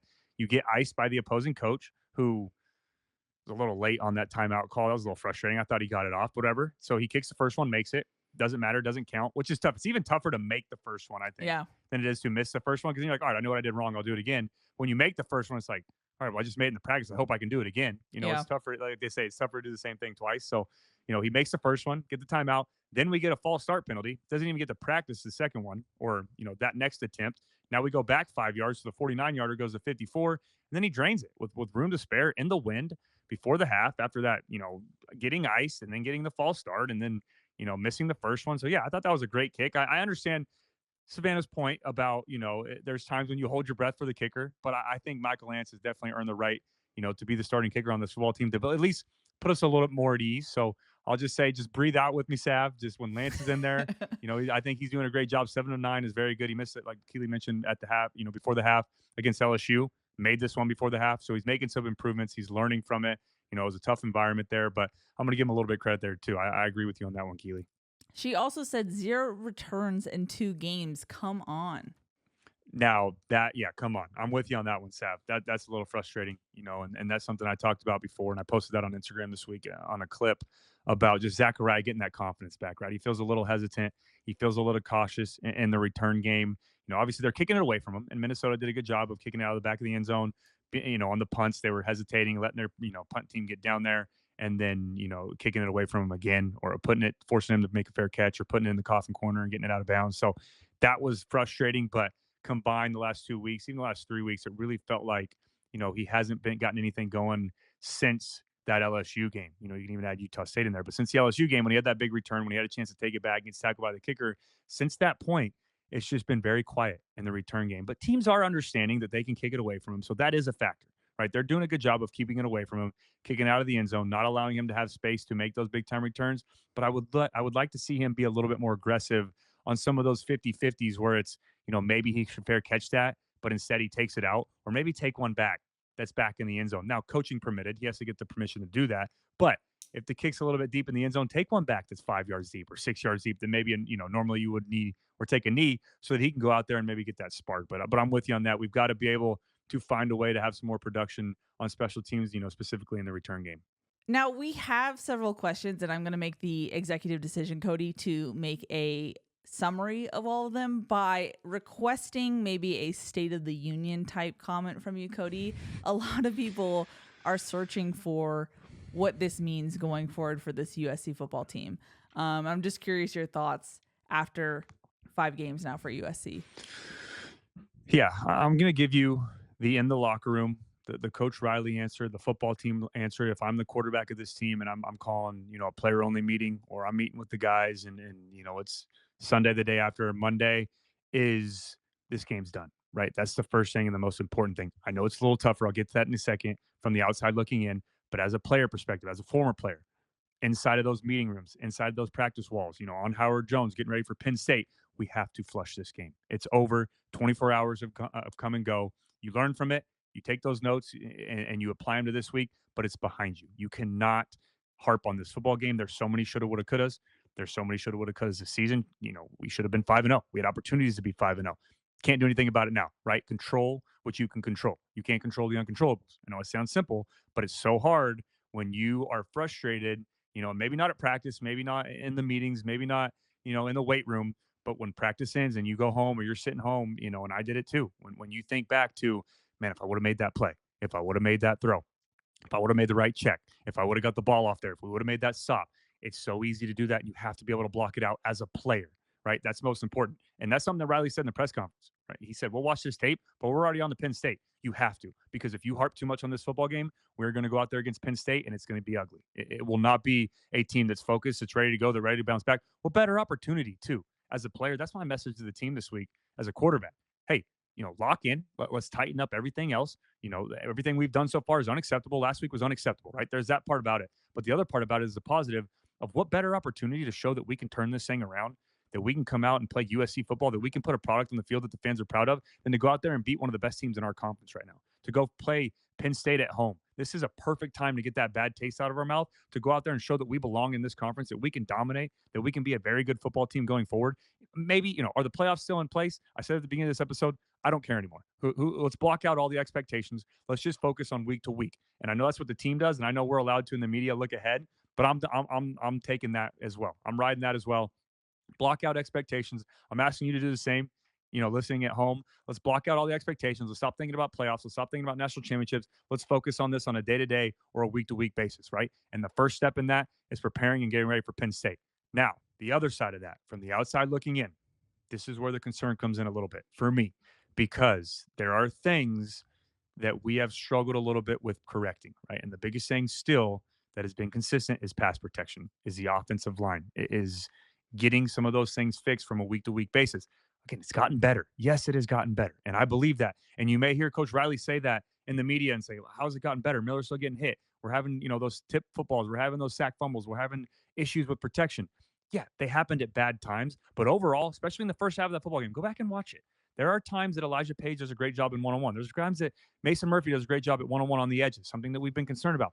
They do a good job of winning some of those reps. But the problem with our better right now from where it's been is not good enough, especially in the Big Ten, especially this week against Penn State. So that's where the concern comes in for me with the State of the Union, where I'm a little concerned of playing some of the opponents we have coming up, is being able to protect Miller, is getting back to being one of the high-powered offenses, one of the best scoring offenses in the country that we've seen from the last 2 years under Lincoln Riley, of Miller, maybe being able to move outside of the pocket a little bit more, move the pocket for him, letting him get on the run, getting the edge protected with some help with the tight ends, with the running backs, with the chip blocks that we've talked about, being able to do those things, but also not have it take away from being explosive. For me, that's the part where I'm a little concerned of how do you flirt that line of teams that are going to watch the tape and understand we're going to bring 5 or bring 6. So you have to, have one-on-one blocks all over the front. You can't use those guys to help anymore. So it's a chess match. So that's the part I'm a little concerned. Defensively, I feel very good. I know this was a game that I felt like, I don't want to say took a step backwards, but maybe didn't take a step forward, stayed in neutral, had some issues that came up from a year ago reappear with missed tackles, with being a little bit late in our assignments, with playing a little bit slower than we've seen so far under Lynn's defense. Now, again, this is still his first year. It's only 5 games under Lynn. There's a lot of new faces on that side of the football. That's understandable. So there's not I'm not panicking there. I think there's still a ton of room to improve. But there's also a lot of positive to go off of. But overall, I'm going to ask you as a fan to take the player approach if you can. If I know it's tough. I know we want to complain. I know we want to be frustrated, but that's always my question.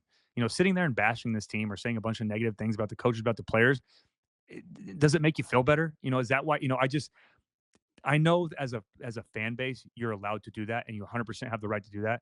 You watch games on Saturday, you're through and through a diehard fan. Maybe some of the fans that just, follow along with the trend when we're winning, you question them a little bit more. But when you're a diehard SC fan, I get that. I get the frustration because you put, maybe not on the field with the team, but you have the blood, sweat, and tears into fandom, into being proud of the product on the field, into bragging rights with your friends, with the people around, with family members. I get that.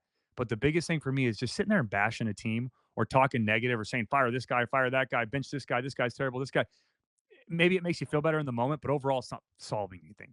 It's not proving anything. It's not doing anything for this football team or for a freshman tackle or a freshman, offensive lineman or a freshman guard or a freshman, whoever it may be, different guys at different spots, to see someone on Twitter or in the media saying, this guy's terrible, this guy sucks, bench him, this guy's terrible, this coach is terrible. All these things, for me, it just doesn't add any positive. Now, you're going to have fans that do that, and that's fine. I'm not going to tell you how to be a fan. I'm not going to tell you how to respond to this team. But overall, for me, I'm just asking, and I'll wrap it all up. Let's take the player approach. Let's block it out. You don't have to. I'm just requesting that. I promise you it's going to help you sleep better at night. It's going to help you move on. Are there a lot of things that need to be fixed on this football team? Yes. Are there some positives to take from this game that we're getting better at? Absolutely. It's just we've got to continue to improve. But let's block all that out. Let's say it with it. Let's take a deep breath. Just 24-hour rule is over. I know I sound like your therapist now. I apologize. I'm your football therapist, Keely Eure, on Sundays. Yes. After a win, after a loss, whatever Dion it may and be. I used to say that. Yeah, let's move on from it. Let's put it behind us and let's be ready to go. Let's support this football team. Let's support Lincoln Riley and his staff. And let's get ready to go out there and get a huge win on Saturday against Penn State and handle business in the Coliseum. And if you're going to the game, let's have the Coliseum rocking. Oh, and sorry, one final thing from me, Cody. I'm just curious your thoughts. I feel like, and it makes sense when, the do or die is the college football playoffs. But I feel like from a fan perspective, it's like playoff or bust. Like in my mentions, people are being like, oh, season's over. And it's like, the season's too long for you to say that at that point, in my opinion. As someone who's been there in a long season, what's your vantage point in that sense?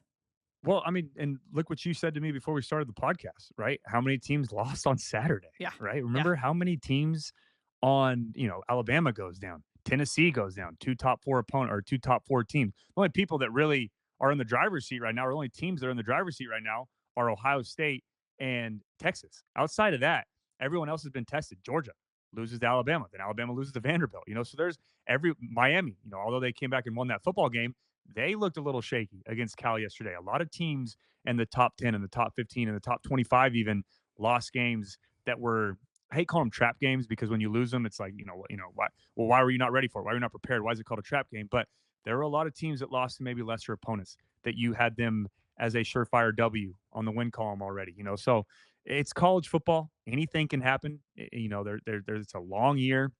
I know we're, feel like the season's already written and we're 3-2 and it's done and we already know what's going to happen. There is a long ways to go. This is the new college football playoff. It is 12 teams. We have a chance against Penn State. We have a chance against Notre Dame. We have some ranked opponents coming up. Washington just beat Michigan. They're playing well, right? So it's not to say that the season's over. But the biggest thing for me is we've got to block expectations. I'm trying to take that approach as I'm a player again. It's tough when I'm an analyst now and we talk about big picture things, especially on the Tailgate Show, on this show. People want to ask those questions. I'm fine answering them, but I'm trying to, in my own personal time, to block out those expectations and just focus on week to week. It helps me sleep better at night. It helps me, feel a little bit more confident about this football team. But I truly believe this, and I will continue to stand on this hill. And I have no doubt in my mind, I truly believe Lincoln Riley is the right man for the job. He knows how to get this football team ready to go. He's going to take care of everything that needs to be taken care of. I truly believe that Millard Moss is playing great football right now. He's doing a great job. But I like to see him, maybe protect the football a little bit more and not get as rattled when some of those protection busts or some of those issues. Absolutely. He forced some of those throws. He can be a little bit better in his accuracy. He will be the first one to tell you that in self-scout. We have to make some catches on the outside. We got to help him out in that area. But overall, I truly believe that we have the right man in place for this football team.